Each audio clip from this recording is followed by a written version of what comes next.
Hello everybody and welcome back to another episode on Troubles Restoration. In this episode I'm covering day 16 of the restoration and I had a lot planned. I wanted to get the wing mirrors off that caused me so much trouble a few days before, and I wanted to clear out under the bonnet. But as with everything in this restoration, didn't quite go to plan. I only got the wing mirrors off and they were one hell of a headache. Let's see how I did it. Let's go. Right, before we start, remember Trouble's wing mirrors? I tried to remove them in my last video. Well, they did not want to budge, so I've been letting them soak in WD-40 for the last week. Before I even attempted to try and undo them again, I got the hot air gun on them to try and help break any rust bonds that had formed between the stud and the nut. Once I thought they were suitably hot, I attempted to undo them again, but there was just one problem. With all their rusting, these nuts had changed size. They weren't 10mm, they weren't 8mm, and even a 9mm spanner kept slipping.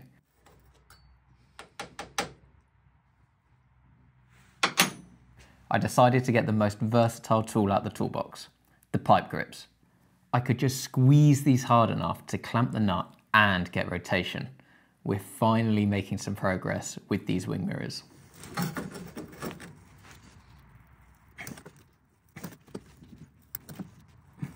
It's going around, isn't it? Yeah.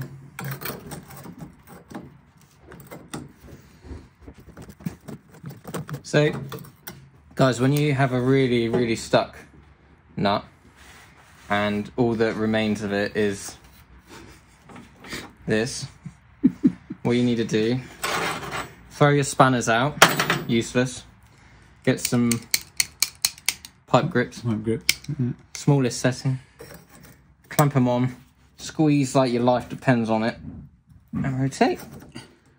And you get a much more effective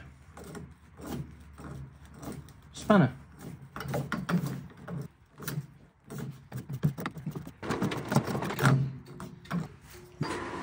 So this is what was left of my nut. This is what you call a 100 AF nut, and that stands for 100% all f***. Let's try to get the other one off. One nut down, only 3 to go. I decided to get the heat gun back on the next nut as it had definitely cooled down, so any expansion from the heat had probably disappeared. Once again, once it was suitably hot, and by suitably hot, I mean smoking, I started the impossible job of finding a spanner to fit my new custom rusted sized nuts. After going through almost every possible type of spanner size, metric, imperial, Whitworth, and combinations of those, I eventually found one which kind of worked, but I had another problem. We can get on the back nut, but when you put a spanner on it and try and rotate it, the bolt head is actually rotating inside this base, so can't really get that nut off. So what my dad suggested is that we get a little grind wheel or Dremel, and we'll probably have to cut this stud off, this bolt head off, to then get back here, but then grind that one off, and then we should be able to take the cone off. Once we've taken the cone off, we'll be able to get it at the base and then take the 2 screws out of the base and it will be off. That's the plan. I've been shopping and I've gone and bought a 5-piece grinding point set to go in a drill. The plan is to grind those studs and nuts off without damaging the cone. So we'll have to see how that goes. We're not completely sure which one we should start with first. I like the idea of using this spherical one.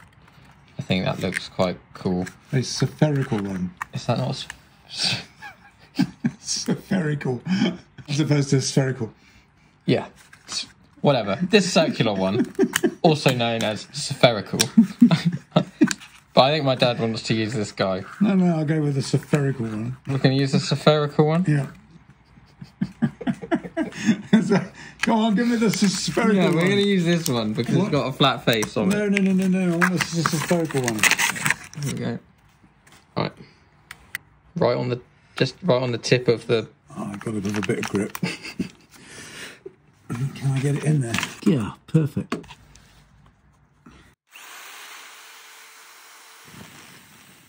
Once my dad had finished taking the mick out of me for my pronunciation of spherical, he eventually started grinding away the stud.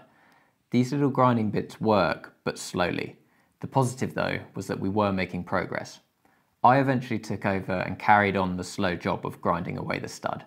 At this point, we'd probably been grinding away for about 5 minutes and we hadn't even got to the nut yet. The grinding bit was also quite hard to control on the end of the drill.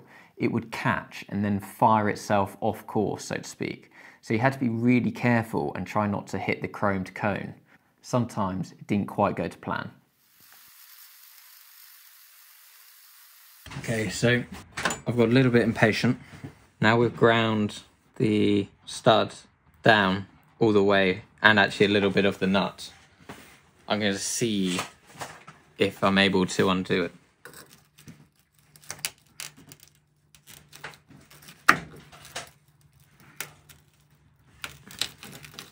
No, that's it's negative.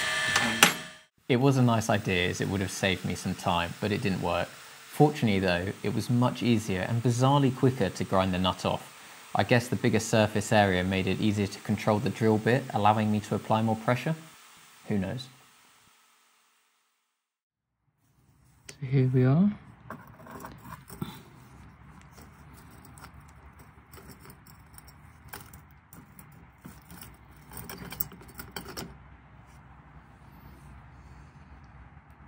Hooray! Now, should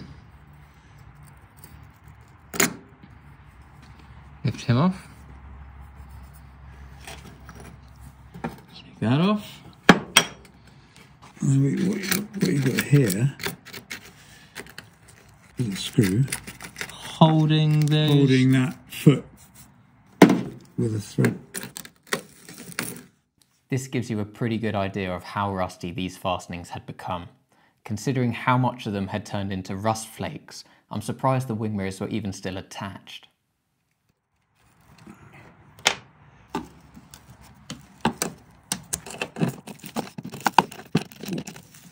I don't think this is how it would have been. I don't think this is legit.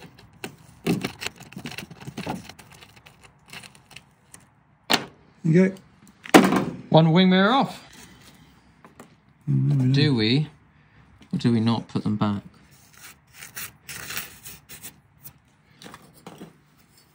Completely free of damage, except for where my dad's. Yeah, I think that's where my dad's. I grazed it twice on this. I did some of that. I did some of that, right? You did that, and you did that and that and that. All in all, though, it's pretty good. Because the outside is perfect. No one's ever going to see it. They're lovely. We got the other wing mirror off and discovered that the screws that we can see through the inner wing are actually just holding on these screws that hold the cup on.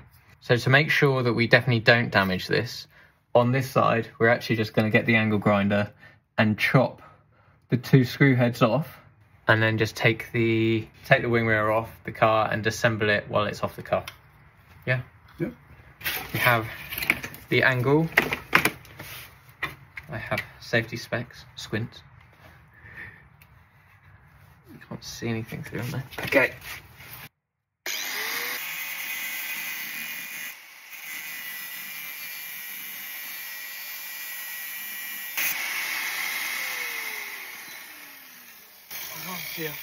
A thing with these.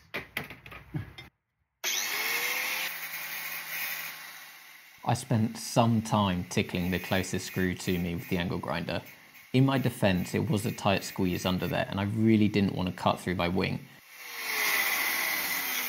Yeah, but I haven't gone.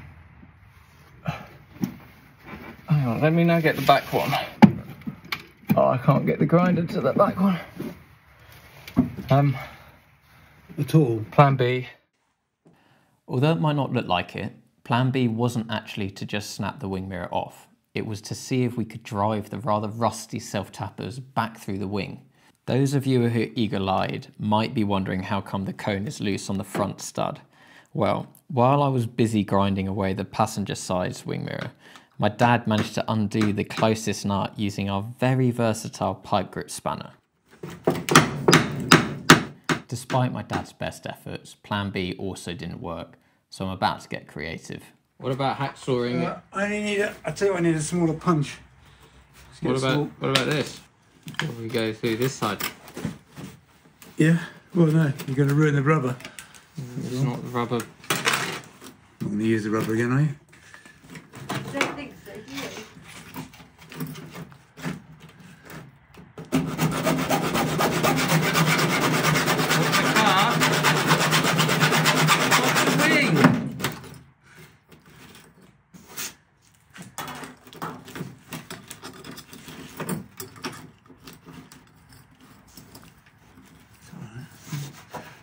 You upset the paper. You're going to be painting this?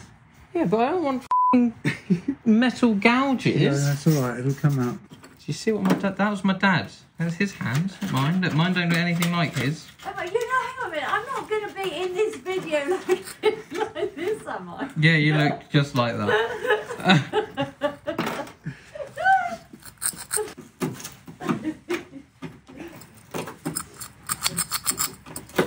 These have been a pain in the ass.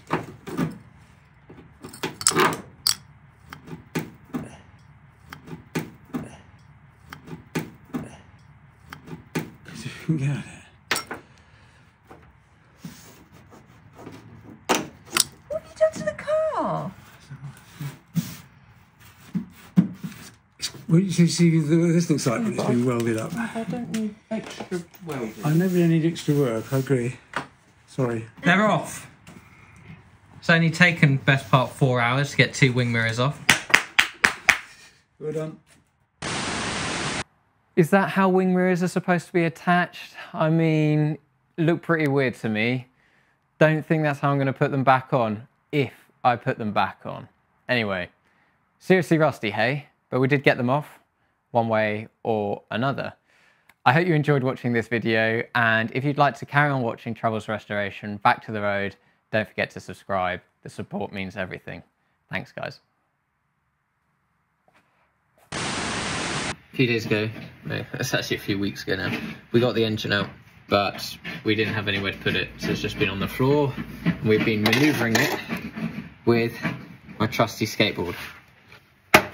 But my mum on Facebook Marketplace is an amazing thing, has found this bad boy.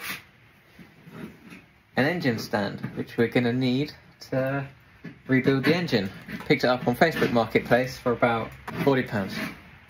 So yeah, that was a steal. It's brand new, never been used, fantastic. What we did need to buy though was an engine yoke.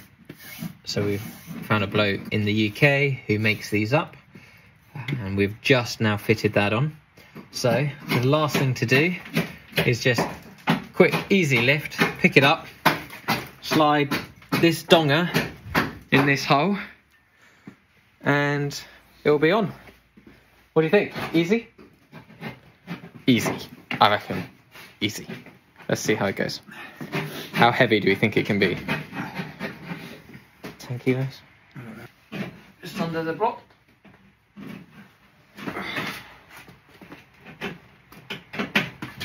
It's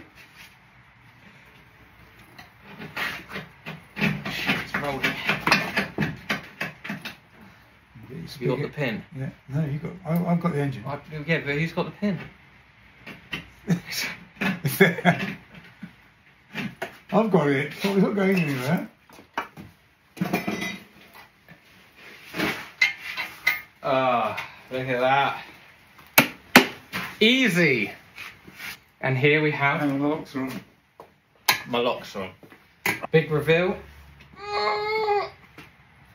Oh, well, we're going to hit the car. You have to start with these. I'm trying to steer Go it. around that. And then back that way, and then the front way. That way, and the front way there. Now back to you. This is my first rodeo. Oh, You've got to get the job as a forward truck. What am I hitting?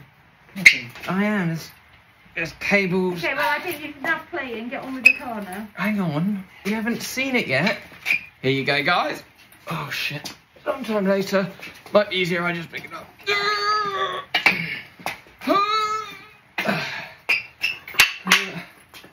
Here is.